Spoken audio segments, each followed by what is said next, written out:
America ने 50% tariff की तलवार लहराकर भारत को मुश्किल में डाल दिया है। इस टैरिफ के लागू होने से पहले खबरें आ रही थी कि अलग अलग किस्म की चीजें बनाने वाली फैक्ट्रियों को ऑर्डर कम मिल रहे हैं, फिर चाहे निटवेयर इंडस्ट्री हो या झींगा पालन यानी श्रिम्प कल्टीवेशन करने वाले किसान, सबकी परेशानी बढ़ती दिख रही है। कुल मिलाकर अमेरिका जाने वाले अरबों के सामान का एक्सपोर्ट खतरे में तो है ही, लेकिन शेयर बाजार भी डगमगा रहा है। विदेशी निवेशक भी धड़ाधड़ पैसे निकाल रहे हैं। तो क्या ट्रंप के टैरिफ ने भारत को आर्थिक भंवर में धकेल दिया है? क्या लाखों आजीविकाएं संकट में फंस चुकी हैं? आज के खर्चा पानी में इन्हीं सब मुद्दों पर होगी बात। नमस्ते, मेरा नाम है श्रुति और आप देख रहे हैं लंदन टॉप का डेली फाइनेंशियल बुलेटिन खर्चा पानी। Brought to you by Subharti University. Subharti University, one of the leading universities of North India. Exciting college life and top placements. Join Subharti University, Meerut. America की तरफ भारत पर लगाए गए 50% deadline की तारीख आने में भले ही वक्त हो, लेकिन दर्द शुरू हो गया है और लगातार बढ़ता ही जा रहा है। अब कैसा दर्द, रीकैप से समझते हैं। आपको तो मालूम है कि अमेरिका ने भारत पर 50% टैरिफ लगाने का ऐलान किया है। इस 50 में से 25% 7 अगस्त को लागू हो चुका है और जो बचा हुआ 25% है वो आगामी 27 अगस्त को लागू होगा। अब ऐसी कई खबरें सामने आ रही हैं कि इन टैरिफ्स के लागू होने के आसपास ही भारत पर असर पड़ने वाला है। इंडियन एक्सप्रेस के अरुण जनार्दन की एक रिपोर्ट में बताया है कि भारत की निटवेयर राजधानी तिरुपुर में एक्सपोर्टर्स पहले से ही टैरिफ की मार झेल रहे हैं। तिरुपुर कहाँ है? तमिलनाडु में।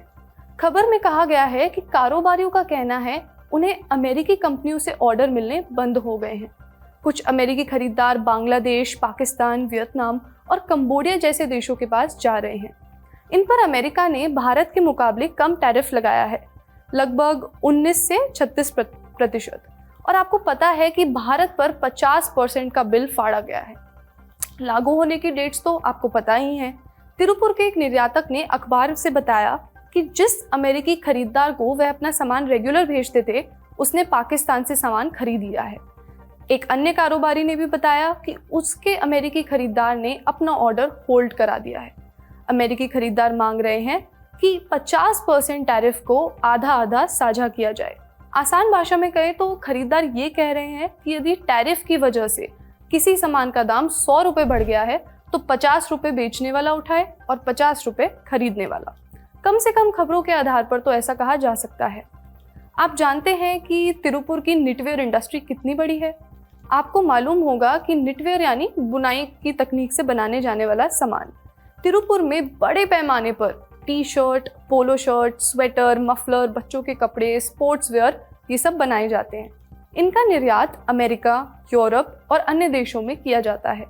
भारत के कुल निटवेयर एक्सपोर्ट्स में तिरुपुर की हिस्सेदारी 50% से भी ज़्यादा है। अब बात ये कि अमेरिका वाले अपने ऑर्डर भारत से क्यों खिसका रहे हैं। टैरिफ लगने के बाद भारत में बने कुछ निटवेयर पर प्रभावी टैरिफ दरें 64% तक पहुंच गई हैं, जिससे भारत के निटवेयर प्रोडक्ट्स अमेरिका में बांग्लादेश, पाकिस्तान जैसे प्रतिस्पर्धियों के उत्पादों की तुलना में 35% तक महंगे हो गए हैं। इसको ऐसे समझिए कि हम एक स्वेटर की बुनाई करते हैं, उसमें ऊन, धागा, रंग या कोई भी कच्चा सामान किसी अन्य देश से X% के टैरिफ रेट पर आता है, फिर स्वेटर बनकर बेच दिया जाता है। उस पर अमेरिका का 25% टैरिफ लग गया तो सामान की अमेरिका में जो कीमत होगी वो पहुंचते पहुंचते X + 25% का टैरिफ लगने पर हो जाएगी। उसे ही प्रभावी टैरिफ या फिर इफेक्टिव टैरिफ रेट कहते हैं। ये कई वजहों को मिलाकर डिसाइड किया जाता है। तो आप समझ ही रहे हैं कि हमारे एक्सपोर्ट वाले तमाम उद्योगों के लिए कम टैरिफ रेट कितनी ज़रूरी है, क्योंकि ज़्यादा होगी तो दाम ज़्यादा हो जाएगा, दाम ज़्यादा हो जाएगा तो लोग कम खरीदेंगे। नुकसान हमारा यानी बनाने वाले का।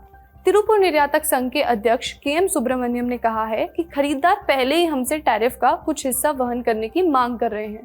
हमारा मार्जिन सिर्फ 5 से 7% है। हम इस लागत को कैसे वहन या साझा कर सकते हैं? सुब्रमण्यम ने दोहराया कि बांग्लादेश अमेरिकी बाजार में भारत का सबसे बड़ा प्रतिद्वंदी बना हुआ है। उनकी 20% दर का मतलब है कि वे काफ़ी सस्ता बेच रहे हैं और ये तब और भी महत्वपूर्ण हो जाता है जब भारत का मार्जिन 5% हो। तिरुपुर निर्यातक संघ के अध्यक्ष KM सुब्रमण्यम ने न्यूज़ एजेंसी PTI से बातचीत में कहा कि कि फिलहाल अमेरिका को आपूर्ति करने वाले निर्यातकों ने उत्पादन रोक दिया है। इसका हम पर गंभीर असर पड़ेगा। हम अगले 2 हफ्तों तक इंतजार करो और देखो की रणनीति अपना रहे हैं। पहले से प्राप्त ऑर्डर पर खरीदारों के निर्णय के अनुसार रोक लगा दी गई है और स्टॉक को रोक कर रखा है। एक्सपर्ट्स मानते हैं कि अगर ये समस्या लंबे समय तक खींची तो इस पूरे सेक्टर की नौकरियों पर भी संकट आ सकता है। यह असर सिर्फ कपड़ों तक ही सीमित नहीं है। आंध्र प्रदेश के झींगा यानी श्रिम्प किसान भी अमेरिकी बाजार से बाहर होने की कगार पर हैं। 27 अगस्त 2025 से भारतीय झींगे पर अमेरिका का अब कुल प्रभावी टैरिफ लगभग 60% तक पहुंच गया है। आंध्र प्रदेश मत्स्य विभाग मतलब एक्वाकल्चर के संयुक्त निदेशक एस लाल मोहम्मद ने इंडियन एक्सप्रेस को कहा, यदि अमेरिका 25% अतिरिक्त टैरिफ लगाने का निर्णय लेता है तो कई झींगा किसानों को अपनी मछली पालन बंद करने या अन्य प्रजातियों की खेती करने के लिए मजबूर होना पड़ेगा, जिनसे उन्हें अधिक लाभ नहीं मिलता। बात झींगा पालने वाले किसानों की, तो टैरिफ बढ़ने से कुछ ऐसे देश भारत को एक्सपोर्टर लिस्ट में रिप्लेस कर सकते हैं जहां टैरिफ भारत के मुकाबले कम है। उन देशों में इक्वाडोर का नाम भी प्रमुखता से लिया गया है। इससे दिक्कत क्या होगी? तो आपको तो पता ही है कि झींगा उद्योग देश के गांव गिरात में कमाई का एक बड़ा आधार है, जो जाहिर है कि अगर इस सेक्टर पर संकट गहराया तो बड़ी तादाद में किसानों को दिक्कत आ सकती है। दिक्कत कितनी होगी इसका पता आपको चलेगा, मैं कुछ फैक्ट्स दूंगी उनसे। वित्त वर्ष 2024-25 में भारत का समुद्री खाद्य निर्यात 7.38 अरब डॉलर यानी 64,686 करोड़ रुपए के अल्ले पल्ले तक पहुंच गया। झींगा इसमें सबसे महत्वपूर्ण था, जो भारत के समुद्री खाद्य निर्यात का 92% था। अकेले अमेरिकी बाजार भारत के कुल झींगा निर्यात का 40% से अधिक था। अब आप समझ जाइए कि अमेरिका दूसरे देशों की अगर जाएगा दूसरे देशों की ओर तो हमें कितना नुकसान हो सकता है, और नुकसान की झलक दिखने भी लग गई है।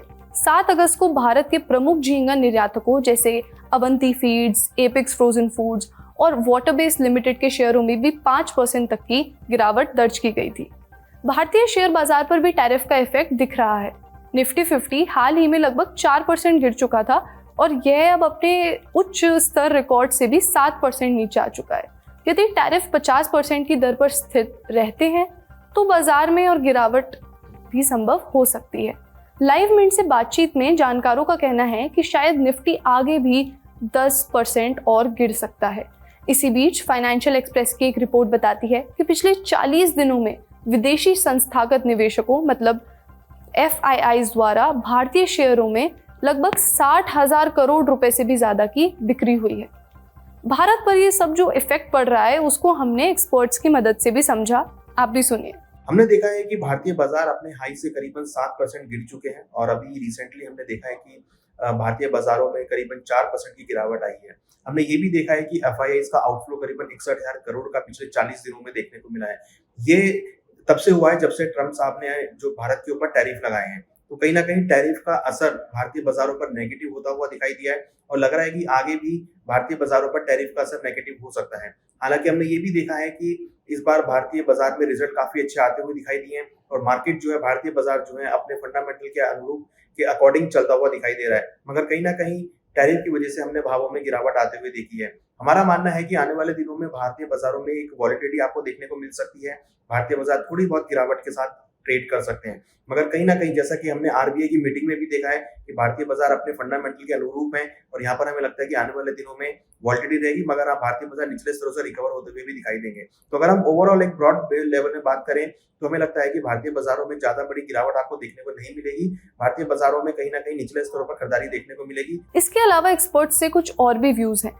UBS की मुख्य अर्थशास्त्री तन्वी गुप्ता जैन ने इंडियन एक्सप्रेस को दिए इस इंटरव्यू में कहा कि 50% टैरिफ लगाने के फैसले से भारत को 30 से 35 अरब डॉलर का मतलब एक्सपोर्ट पर खतरा मंडरा सकता है।